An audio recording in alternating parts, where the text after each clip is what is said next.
We have to understand that every policy is about human faces, and our detention policy today is hurting millions of people across our country. And so now I would like to introduce and thank also for his courage, Daniel, to come forward and tell us his story. Good afternoon. My name is Daniel Walker. I'm a medical student in Chicago. Right now I'm spending my time tending to patients as part of my clinical rotations in Chicago area hospitals. I'm also preparing for my board exams, which I was supposed to take, but due to my detention, I wasn't able to do that. So right now I'm preparing for that in the spring. Earlier this year, I spent 5 months in detention at the Wisconsin County Jail. I was in the custody of United States Immigration and Enforcement, known as ICE. And today I am here to offer a glimpse of that terrible experience that I experienced there, and ask that the Congress support the Dignity for Detained Immigrants Act and stop the funding of the inhumane treatment given to immigrants by ICE.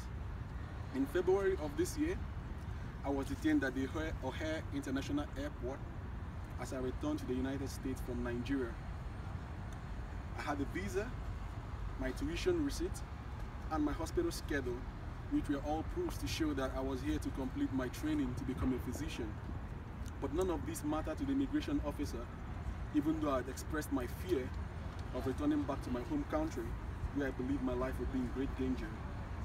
ICE arrested me and took me to Kenosha County Jail. And for 2 weeks, I just spent my days doing nothing but crying, because I never imagined in my life that I would be in a jail facility. And all my life, I've never even been to a police station in my own home country. And for 10 days, after I arrived, I was critically ill, and I wasn't getting my critically important prescription medications, which I had informed ICE right from the airport, and even until I got to the jail. I asked to see a physician, but I was denied. The nurse's response to me was I should go and drink more water. And eventually I became so sick that my health deteriorated, and I needed to go to a hospital. And even when my health got so worse and I was taken to the hospital, I had to wear chains on my hands and my ankles. I had to walk to the hospital and see other patients looking at me. And I thought, for goodness sake, I'm an attending training physician. And walking through the hospital in chains was not the best situation I could ever imagine my life to be in. Being detained was very difficult for me in every situation. I'm considered a prisoner. I am 6'2", and the bunk was too short for me to sleep on. The food is not good, and you can't even complain when the food is not even enough. If you do not have commissary, only to purchase commissary, that means you will starve when the food is not enough to you. And even if you share your commissary with others who are hungry, you are being punished or sent to the segregation home for sharing your food with others. Most times they turn off the phones in the jail, so we are not able to speak to our attorneys and our family. One of my worst moments was learning that my mom had a heart attack. I was in the hospital and learning that I was being detained in a jail facility. I had no way of communicating with her because the cell phones were not constructed in a manner that you can call Africa, where I'm from. The people in the worst situation were those who did not have an attorney, and they didn't have family members here, and no money to hire legal representations. So that made it difficult for them to access the evidence materials, which were what the immigration judges required in order to grant you asylum or to follow up with your immigration proceedings. In August, I won my asylum case and finally freed from detention. There was no good reason to keep me in detention for 5 months. My experience in detention has made me scared of my environment, made me unknown about what lies ahead of me, and made me realize that I'm still unsafe. But I'm working so hard to overcome this trauma and live the dream of becoming a medical doctor. even though it's difficult. And the 5 months I've spent in the jail now has put me back behind my colleagues, even those who are my junior are now ahead of me in class.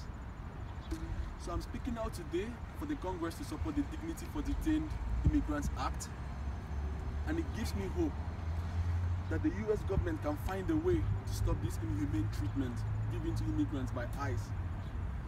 I want to live peacefully here in this country, and I'm also advocating not just for me, but for others who are still in the jail and facing uncertainty and facing deportation back to their own fears. And I ask that our country and our country leaders remember that all human beings have rights and deserve to be treated with dignity, regardless of what the cost might be. Thank you for giving me this privilege to speak out, and thanks to everybody who is supporting this act. It gives me hope. Thank you so much. I appreciate it.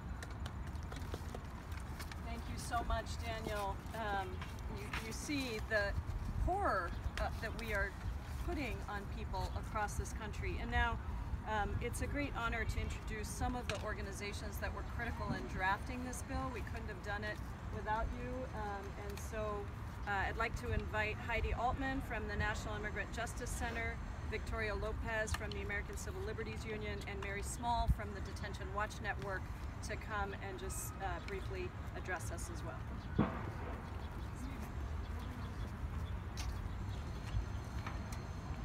Congresswoman Jayapal, we are so grateful for your leadership today, and Congressman Smith. To follow Angelika and Daniel, who spoke so bravely. My name is Heidi Altman. I'm the Policy Director at the National Immigrant Justice Center. I was reflecting on the critical importance of this bill just yesterday when our organization received a plea for help from a man who has been detained now for more than 6 months in a facility on the southwest border.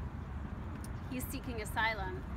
In considering whether and how we could help him, we reviewed the immigration court proceedings that have already been going on in his case for so many months.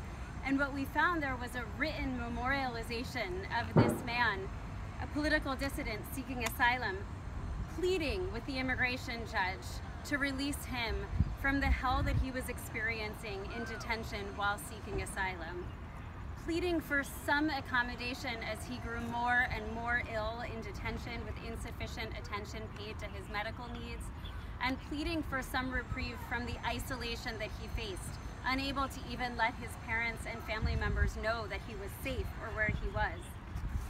And the immigration judge's response in every case was, "Sir, I'm sorry, but I don't have the jurisdiction or the authority to help you."